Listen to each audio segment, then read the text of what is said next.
Welcome at TEDx, welcome at the Temple of Classical Music in Amsterdam, the Concertgebouw. I'm going to talk to Amy Robinson, and Amy is the creative director of EyeWire, an exciting game to map the brain, as they say. Which part of your own brain would you like to understand? Oh gosh, well, my prefrontal cortex, because that's what the front part of the brain that's really responsible for most things that we consider human, like abstract thought and complex reasoning. But just to understand that, yes, pretty far in the future. And what would you like to understand about it? Well, I'm really interested in understanding how brains excel. So what happens when you've been working to understand something for a period of time, and when suddenly something clicks? Like, what happens in the brain there? Or what happens in the brain that's different between when someone is, say, learning advanced physics and one person is really great at it and another person is not so good at it? What's different in those two brains? Can you give me an example of a moment that you thought about something new, or that you made a discovery, a moment that something really interesting must have happened here? You mean a sort of a personal story, personal experience? Or maybe a professional one, a special moment in your life, and that you would like to understand what happened there. Yeah, well, you know, when actually I got asked to speak at TEDxAmsterdam is a good, relevant, I think, example. I was extremely excited, and it was something you still are, I am. I'm still very excited. I mean, you know, I was at some stage like 20 minutes ago, but yeah, I was. You could feel it. I could feel it. And it was something that kind of gave me chills, almost gives me sort of a flush throughout my body. But I know that there's a wave of happiness and joy and excitement that's going through my brain.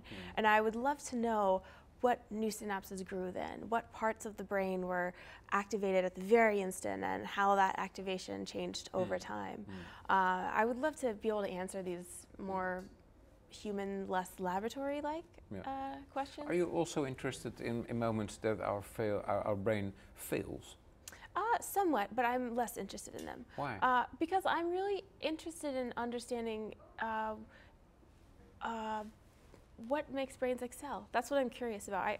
Why that difference? Because most people would say we can learn from our mistakes, and that's why I would like to understand the moment that we fail. Yeah, we can learn from our mistakes, but that's what most groups are studying. I mean, most groups. So you want to excel in not studying what others are already studying? Yeah, absolutely. I mean, a lot of labs study what goes wrong in the brain, and there's a great reason to study that. There's just, I mean, labs typically will say they're studying memory formation in a mouse, and they give the mouse a foot shock to see what that does to the mouse. But it's much harder to study what happens when you make a mouse happy versus control, right? And these or you score a goal in a football field. Right. They're, you know, how do you even tell that a mouse is happy? They're just, they're, you know, a mouse down there.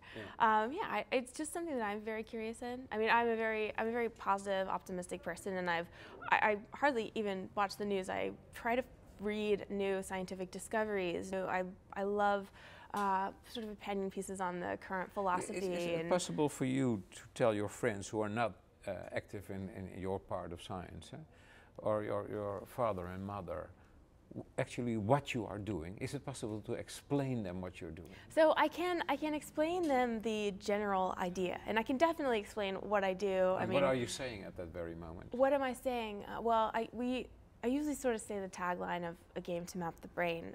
But that's a phrase. So what we are actually trying to do is reconstruct circuitry in the brain. So reconstruct synapse level detail circuits of neurons that will allow us to really understand how perception and decision making, really how information processing happens in the brain. And we do this by reconstructing neurons from image data of brains, and it's currently taking about 50 hours per cell to reconstruct one cell.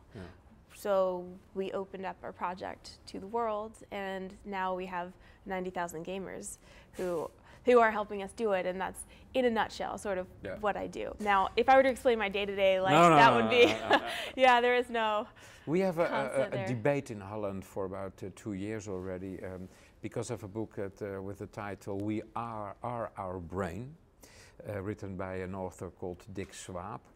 And he states that, in fact, we have no free will. Because this thing simply takes over before we really think about things. it already decides what we are going to do. Where are you in that debate? Because some people say that's nonsense. Yeah, well, on the philosophy side, I do think we do. We do have free will. I mean, because over your lifetime, you grow your brain and your behaviors, your habits, your actions, your perception. This shapes the way that your brain changes over time. So also when you're an adult. Right, yeah, definitely, yes. The brain is changing throughout the course of a lifetime. So, you know, after this interview, if you remember it because new synapses grew in your brain. Yeah. After having talked with you, I have the feeling that I have a brain two times the size it was before I talked to you, of course. I appreciate that. But well, I guess on the side of free will, you could almost say on the converse philosophy would be that you build your ability to have free will, and you build your habits. Now, there are a lot of processes in the brain that are automated, that you don't think about in order for them to happen. Okay. For example, you almost always, if you were to pick up your keys, open and close a door, you almost always do it with the same hand. Yeah. And I mean, there have even been some cool research projects where they could use the motion of picking up your phone and bringing it to your ear as an unlock device, because it's signature to you. Yeah. And they're very unique to individuals. But with bringing awareness to these things, you can change them. What is the thing inside this head that triggers you the most, that you would really like to understand before you die? What a great question.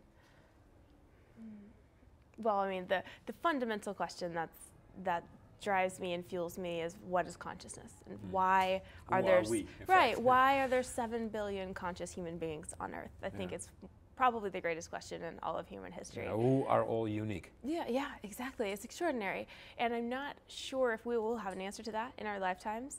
But I think the process of moving in that direction and answering questions that are inspired by this line of thinking, this high-level type of thinking, will yield all sorts of new discoveries, and with those discoveries, new ways of thinking about the world, and different applications of the discoveries to fields outside of neuroscience. What disappoints you when you're doing research? It's very slow. It's really slow. It's fucking slow. Oh my God, it's really slow, and I'm not the most patient person. No, I can see that. It's well, it's very time-consuming, and in order to make progress, you have to drill down very deep into a very specific area. And so when you really get in the trenches of research, it's hard to maintain a high-level perspective and high-level activity, because in order to make discoveries and create technology and software and new knowledge, basically, you have to dive in really, really deep. So in comparison to journalism, it's that slow motion activity. Yes, indeed, yeah. In that case, rush out of this interview. Thank you very much. I just thank you.